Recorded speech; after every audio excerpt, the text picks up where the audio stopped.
बक्सर सदर अस्पताल में अव्यवस्थाओं को लेकर चल रहे युवा कांग्रेस का अनिश्चितकालीन धरना शनिवार को समाप्त हो गया।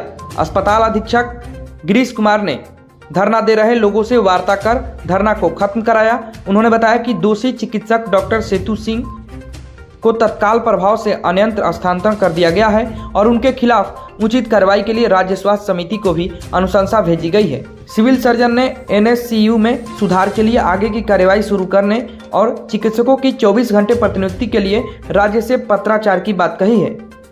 इसके बाद युवा कांग्रेस के प्रदेश सचिव पंकज उपाध्याय ने धरना को समाप्त करने की औपचारिक रूप से घोषणा की। धरना में चौसा कांग्रेस अध्यक्ष राजा रमन पांडे, महिमा उपाध्याय, निर्मला देवी, समाजसेवी राजा तिवारी, संजय प्रसाद, बाबर अली और कमलेश पाल जैसे प्रमुख व्यक्तियों ने अपनी उपस्थिति दर्ज कराई। धरना के संदर्भ में दिए गए मांग पत्र के अनुसार सेतु सिंह को यहाँ से ट्रांसफर कर दिया गया है और रागिनी कुमारी और तीनों का ट्रांसफर हो गया है और आज आवश्यक कार्रवाई हेतु विभाग को संशोधित की जाती है। बहुत धन्यवाद। आज हम इस मंच के माध्यम से यहाँ उपस्थित सभी लोगों को बताना चाहेंगे कि लोकतंत्र में हमेशा सत्य की जीत होती है और हमारी 5 मांगे जो थी उन 5 मांगों को आदरणीय सिविल सर्जन बक्सर के द्वारा मान लिया गया है, जिसमें डॉक्टर सेतु सिंह, चांदनी व रागिनी कुमारी को जैसा सर के द्वारा बताया गया कि निलंबित इनके द्वारा नहीं किया जा सकता है, लेकिन उनके निलंबन हेतु शासन को ये प्रस्ताव भेज रहे हैं और बाकी उन लोग को तब तक तत्काल सदर अस्पताल से हटा दिया गया है। हमारी दूसरी मांग में सदर अस्पताल कोटा केंद्र में एनेस्थीसिया से संबंधित डॉक्टर की 24 घंटे उपस्थिति सुनिश्चित की जाए। इस मांग को भी सिविल सर्जन साहब ने स्वीकार किया है और 24 घंटे एनेस्थीसिया से संबंधित डॉक्टर उपस्थित रहेंगे। प्रसव से संबंधित मरीजों के लिए अल्ट्रासाउंड की व्यवस्था को भी 24 घंटे सुनिश्चित करने की मांग सिविल सर्जन साहब से की गई।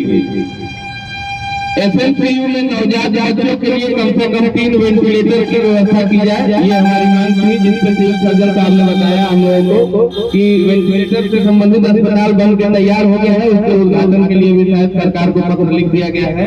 तो ये एक लोकतांत्रिक व्यवस्था के तहत आज हम सभी मानते हैं कि युवा कांग्रेस के इस प्रयास को सिविल सर्जन साहब ने मानते हुए बक्सर की हमारी सभी युवा साथियों की जो मांगे थी उसको पूरा किया है। इसके लिए हम सिविल सर्जन साहब को धन्यवाद देते हैं। तो बहुत धन्यवाद की जा रही है। इसके बारे में फिर बक्सर में एनेस्थीसिया संबंधित तो डॉक्टर की उपस्थिति तो बिहार सरकार सुनिश्चित करेगी।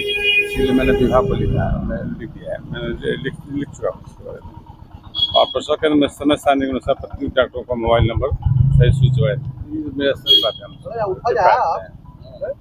चुका देने के बाद खत्म हो जाएगी। 5 डिमांड जो था पूरा हो गया है और जो अन्य मांग है जो विभाग के स्तर पर है हम विभाग को देंगे। सर, इसके अतिरिक्त देखा गया साफ सफाई की व्यवस्था बहुत बदहाल है, उस संदर्भ में क्या? हाँ, ऐसी बात तो सही, बिल्कुल सही कहना है।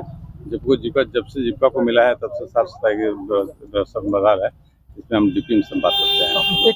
अभी सिविल सर्जन महोदय द्वारा आकर यहाँ पे हम लोग को बताया गया कि हमारी 5 मांगों को उनके द्वारा मान लिया गया है। ये एक लोकतांत्रिक व्यवस्था की जीत है। यदि हमारी मांगों को मान लिया गया है तो ये एक लोकतांत्रिक व्यवस्था की जीत है और हम लोग इसके लिए सिविल सर्जन को साधुवाद देते हैं। जिस तरह से आज आपने लड़ाई लड़ी एक सेतु सिंह को हटाने के लिए, रागिनी और चांदनी को हटाने के लिए, भविष्य में कहीं इस तरह की बात होती है तो क्या फिर से वही जोश रहेगा? बिल्कुल बक्सर के विकास से संबंधित अभी तो हम लोगों ने स्वास्थ्य व्यवस्था को ठीक करने के लिए एक छोटी सी पहल की है। अभी स्वास्थ्य के बाद हम लोग शिक्षा व्यवस्था है। बक्सर की हर समस्या के लिए हम लोग 24 घंटे इस प्रशासन से, इस भ्रष्ट सरकार से लड़ने के लिए तैयार हैं। लगातार 3 दिनों तक आप लोगों ने धरना यहाँ पर दिया। इस दौरान देखा गया कि आपके पार्टी के जो जनप्रतिनिधि हैं वो यहाँ पर, देखिए ये यहाँ जितने भी लोग हैं सभी कांग्रेस के ही साथी हैं। कोई कांग्रेस का पदाधिकारी है, कोई कांग्रेस का कार्यकर्ता है। इसलिए ऐसा नहीं मानना है कि कांग्रेस के लोग इसमें शामिल नहीं है। सभी कांग्रेसियों ने मिलकर इस लड़ाई को शुरू से अंत तक लड़ा है और ये एक सच्चे कांग्रेसियों की लड़ाई की ही जीत है। एमएलए आए या नहीं? नहीं, एमएलए का आना ना आना मायने लगता है। वो लोग कब आए नहीं आए यहाँ तो नहीं दिखाई दिए, लेकिन हो सकता है सूचना जहाँ दिलवाए थे उनको बुलाने के लिए। ये युवा कांग्रेस का कार्यक्रम है, किसी को सूचना, ये कोई सूचना सबको अखबार के माध्यम से और सभी माध्यमों से सबको सूचना थी कि यहाँ पे युवा कांग्रेस द्वारा अनिश्चितकालीन धरना किया जा रहा है। हम लोग को जहाँ तक लगता है कि सभी लोगों ने प्रशासन पे दबाव बनाया है, जिसके चलते प्रशासन को हमारे सामने झुकना पड़ा है।